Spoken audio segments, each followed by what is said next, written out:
நம்ம பிரெக்னன்சியில் இந்த லெக் கிராம்ஸை எப்படிலாம் கம்மி பண்ணலான்னு பார்க்கலாம். ஃபஸ்ட்டு வந்து உங்களோட ஹைட்ரேஷன். ஒரு நாளைக்கு 3 to 4 liters ஃப்ளூயிட்ஸ் எடுத்துக்கோங்க. ரெண்டாவது calcium and magnesium rich food are உங்கள் டாக்டர் எனிவே ப்ரெக்னன்சியில் கால்சியம் சப்ளிமெண்ட்ஸ் கொடுத்துருப்பாங்க, அதெல்லாமும் ரெகுலராக வந்து எடுத்துக்கோங்க. ரொம்ப நேரம் வந்து லெக்கை கீழே தொங்க போட்டுட்டு உட்காரதோ நிற்கிறதோ அவாய்ட் பண்ணிக்கோங்க. ஒரு 1.5 hours 2 hours மேலே கண்டினியூஸாக வந்து லெக் ஹேங் பண்ணுற மாதிரி இருக்க வேண்டாம்.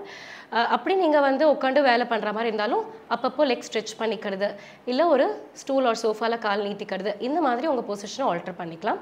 நெக்ஸ்ட்டு வந்து லெக்குக்கு கொடுக்குற ஸ்ட்ரெச்சஸ். நீங்கள் ஃப்ரீயாக இருக்கிற டைம்லலாம் வந்து உங்களோட ஃபுட்டை வந்து மேலே ஃபேஸ் பண்ண மாதிரி லிஃப்ட் பண்ணி ஒரு 10 to 15 seconds ஹோல்ட் பண்ணிவிட்டு ரிலீஸ் பண்ணுங்கள். இந்த மாதிரி மார்னிங் அண்ட் ஈவினிங் ஒரு 10 to 15 repetitions you can do. Next hot compression. ஒன்று சுடு தண்ணி வச்சு ஒத்தரம் கொடுக்கலாம், இல்லைனா ஒரு டப்பில் வார்ம் வாட்டர் ஃபில் பண்ணி அதில் உப்பு போட்டு காலை வந்து ஊற வைக்கலாம். அண்ட் நீங்கள் தூங்கும் போது உங்கள் காலுக்கு எக்ஸ்ட்ரா சப்போர்ட்ஸ் கொடுக்கறது. நீங்கள் காலுக்கு வந்து 2-3 பில்லோ எக்ஸ்ட்ரா வச்சுட்டு தூங்கும் போது இந்த லெக் கிராம்ஸ் வந்து கம்மியாகலாம்.